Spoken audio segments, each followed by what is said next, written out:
Meus caros irmãos e irmãs em Cristo, eu saúdo com a maravilhosa graça, a paz verdadeira do Senhor Jesus. Nós, mais uma vez, estamos aqui juntos para aprender da Escritura Sagrada, a Palavra do Senhor. O nosso tema, ou o tema da nossa série, é tipos de igreja. Nós queremos avaliar seriamente, com ponderação à luz da palavra do Senhor, o que as pessoas têm vivido e têm pregado por aí, e como dissemos, um olhar para o que acontece ao nosso redor, mas também um olhar para a nossa própria prática. Você então está convidado a estar conosco nesta série Tipos de Igreja. O nosso tema hoje é a igreja da autoajuda, ou as igrejas que aderem à ideia de autoajuda. Muito bem, vamos começar cantando, irmãos, um cântico que fala sobre que em nós mesmos não há nada de bom. Esse é o testemunho bíblico. Vamos cantar? Renova-me, Senhor Jesus.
Deus, nós de fato, ó Deus, entendemos e reconhecemos que tudo que há em nós, por natureza, precisa ser, ó Deus,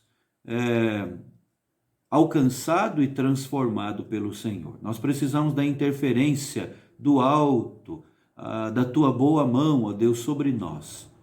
Temos, ó Deus, disposições, motivações e ações que não te agradam, que te desagradam, e que, na verdade, ó Deus, nos colocam num trilho incerto, onde nós não vamos ter a tua bênção. Pedimos-te, ó Deus, que o Senhor nos tome pela mão. E, ó Deus, agora que isso aconteça pelo exame cuidadoso, ponderado e fiel daquilo que o Senhor já nos deixou registrado, ó Deus, aquilo que o Senhor nos revelou na tua palavra. Dá-nos, ó Deus, a iluminação do teu Espírito para enxergarmos, compreendermos e aplicarmos devidamente a Escritura Sagrada em nossas vidas. Cuida de nós assim, ó Pai, é o que nós te pedimos em nome de Jesus. Amém. Amém. Meus irmãos, vamos então analisar o tema de hoje, as igrejas ou a igreja da autoajuda, com base, a princípio, no Salmo 14, versos 2 e 3. Abra lá a sua Bíblia. Salmo 14, um salmo de Davi, os versos 2 e 3, que nos dizem assim: Do céu olha o Senhor para os filhos dos homens, para ver se há quem entenda, se há quem busque a Deus. Todos se extraviaram e juntamente se corromperam. Não há quem faça o bem, não há nenhum sequer.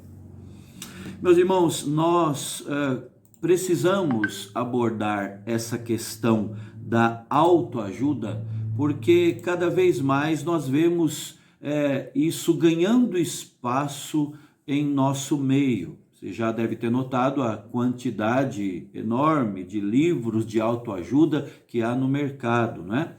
De tempos para cá, já de vários anos para cá, você, quando vai a alguma livraria, você encontra ali setores bem recheados, né? Livros de autoajuda, cada vez mais, né? Livros com os títulos mais interessantes que a gente possa ter, né? 10 leis para ser feliz. Eu estou falando de livros mais antigos até. Seja líder de você mesmo.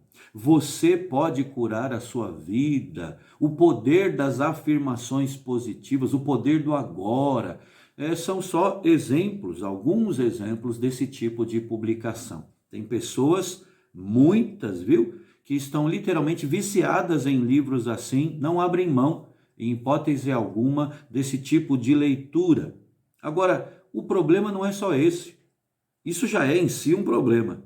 Mas o problema se intensifica, irmãos, porque essa moda, vamos chamar assim, invadiu também as igrejas.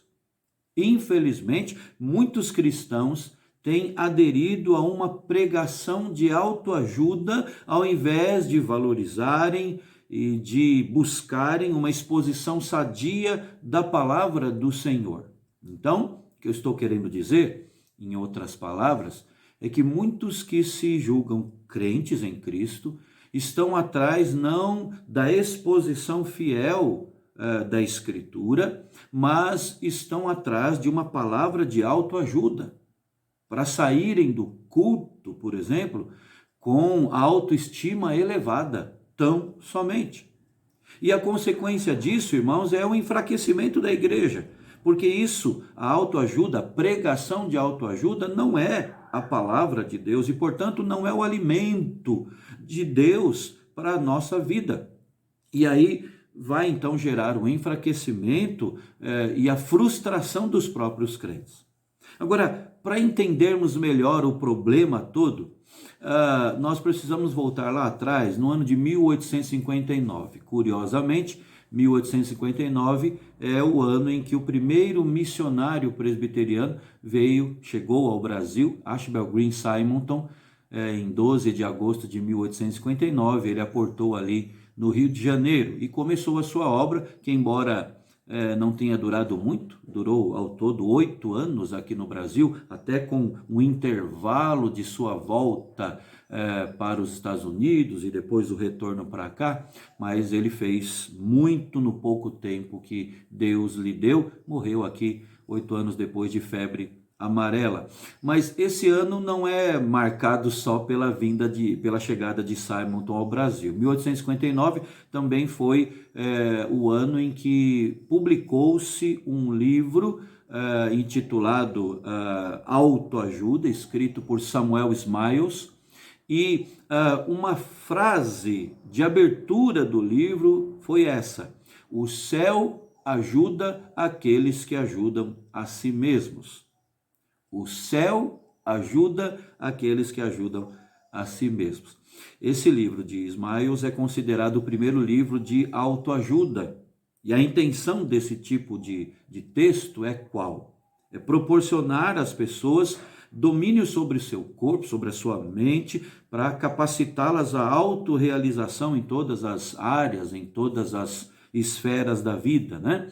A ideia de autoajuda, no entanto, irmãos, é muito mais antiga, bem mais antiga do que isso, porque quando nós olhamos para Gênesis 3, é só você abrir a sua Bíblia lá no comecinho, Gênesis 3, quando olhamos ali, nós vamos perceber que a primeira palestra sobre autoajuda aconteceu no Éden. Teve como preletor ali Satanás. Ensinou sobre o segredo da autossuficiência, como ser igual a Deus, né? Ensinou sobre a capacidade de discernir ou tentar discernir a parte de Deus sobre o bem e o mal. E o pior é que a Eva acreditou nisso. Junto com ela, o seu marido, Adão, e a queda aconteceu. Então, o mercado da autoajuda cresce, irmãos, assustadoramente a cada ano, mesmo em meio a críticas e a pesquisas que questionam a sua própria eficácia.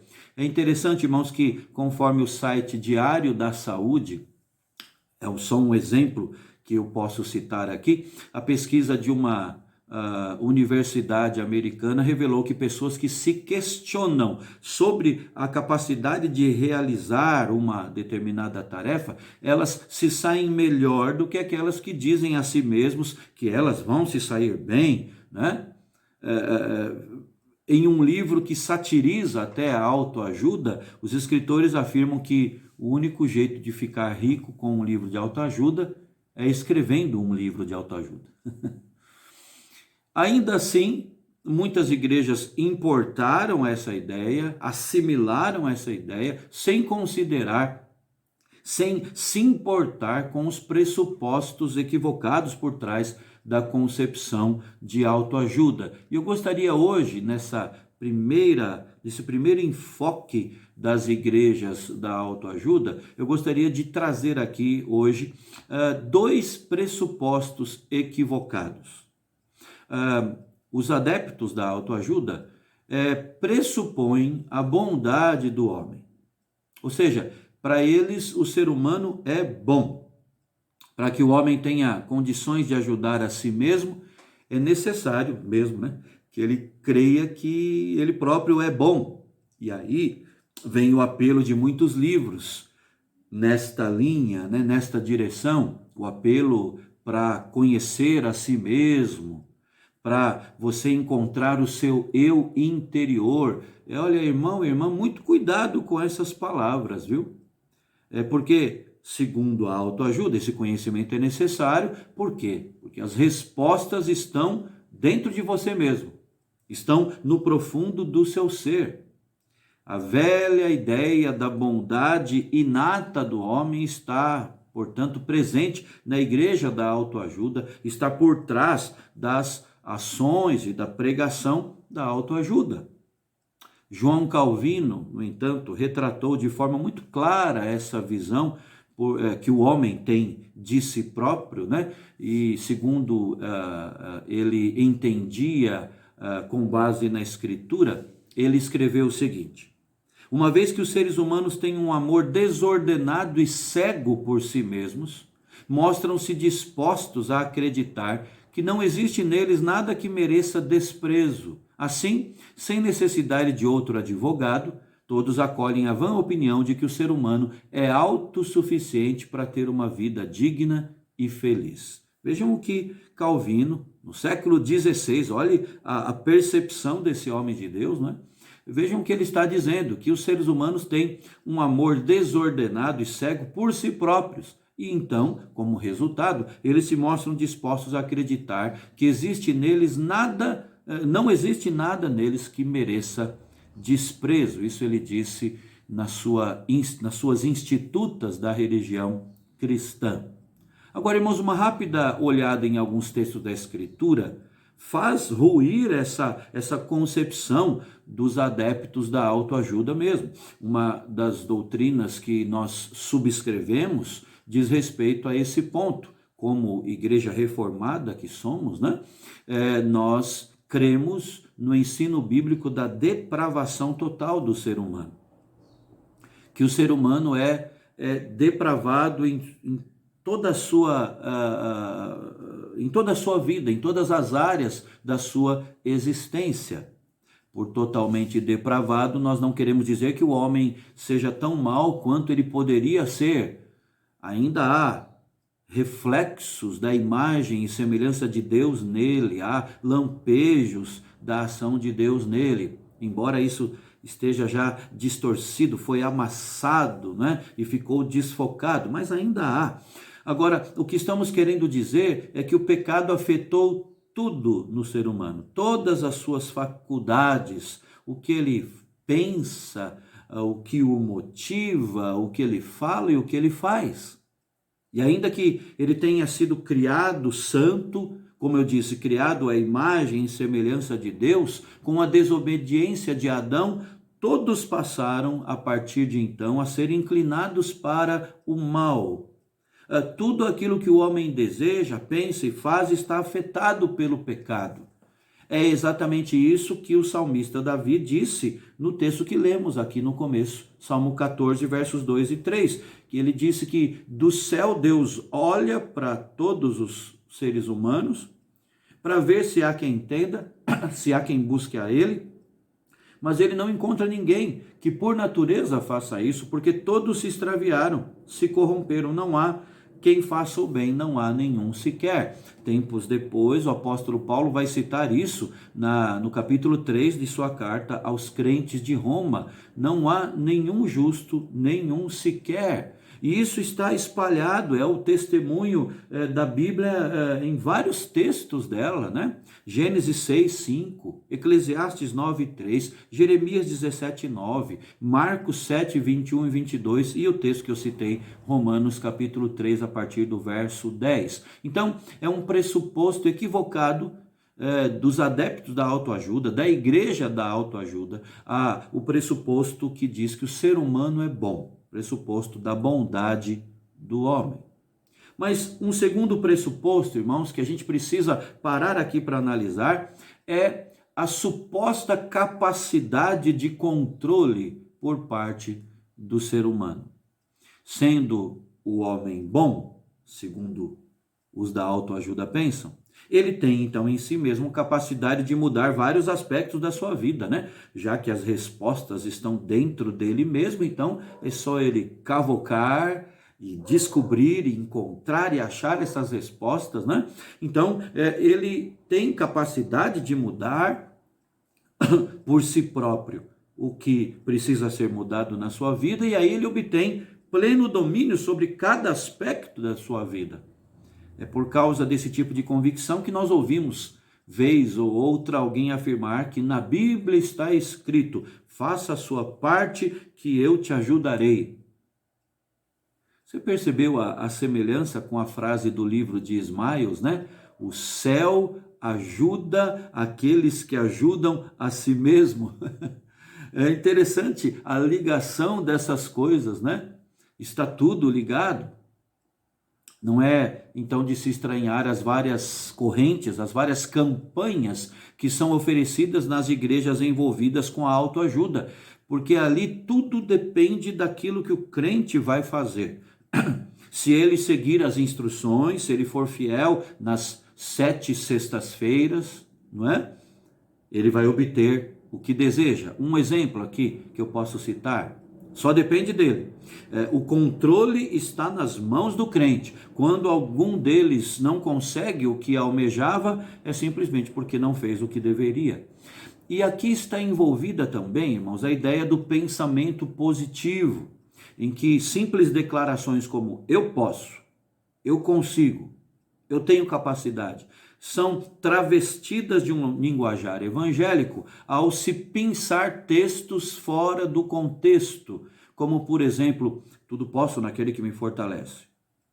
Isso é bíblico. Mas qual foi o contexto em que essas palavras foram escritas, né? É uma palavra triunfalista? Não. Como outros textos que a gente como outras frases que a gente até já citou nos estudos anteriores, né? Eu fui criado para ser cabeça e não cauda. Expressões como essa, né? São próprias da autoajuda. Expressões como eu profetizo, eu recebo, eu determino, também revelam e refletem essa mesma ideia. E nesse ponto, irmãos, nós percebemos que as falsas promessas da igreja carismática, que a gente analisou no estudo anterior, tem muito do pensamento positivo da autoajuda. São coisas que se mesclam e que se encaixam, né? Entretanto, a Bíblia é clara ao afirmar que o homem não tem poder de controle nenhum. É ilusória a visão de que nós podemos controlar as coisas. Um texto, dentre dezenas de textos que podemos citar aqui, é o de Tiago 4, versos 13 e 14. Atendei agora, vós que dizeis, hoje ou amanhã iremos para a cidade tal, lá passaremos um ano e negociaremos e teremos lucros. Vós não sabeis o que sucederá amanhã, que é a vossa vida. Sois apenas como neblina que aparece por instante e logo se dissipa. Nesse texto de Tiago, nós vemos a brevidade da vida, vemos a inconstância do lucro, vemos a imprevisibilidade do amanhã, não é? Ou seja, o homem, o ser humano, não tem poder de controle algum. Fica claro, então, diante disso tudo, irmãos, que o homem não tem poder, o próprio ser humano, quando eu falo o homem, ele não tem poder para ajudar a si mesmo. Seu coração é corrupto e enganoso. Por isso o Senhor afirma ser maldito o homem que confia no homem nesse aspecto, né? Isso diz respeito tanto a depositar a esperança em outros, quanto a idolatrar outros e a si próprio. Um exame sério das Escrituras revela que o homem não é de forma alguma autossuficiente. O ser humano não foi programado, criado por Deus, projetado pelo Criador para viver independentemente. Mas ele foi criado para viver em dependência ou na dependência do Criador. Contudo, para aqueles que absorveram essa ideia da autoajuda, textos que depreciam o homem, depreciam na linguagem deles, né? Textos que depreciam o ser humano não devem nem ser citados. Para eles, todo o problema do ser humano reside no fato de que ele tem uma autoestima baixa. Você já ouviu isso da boca de alguém?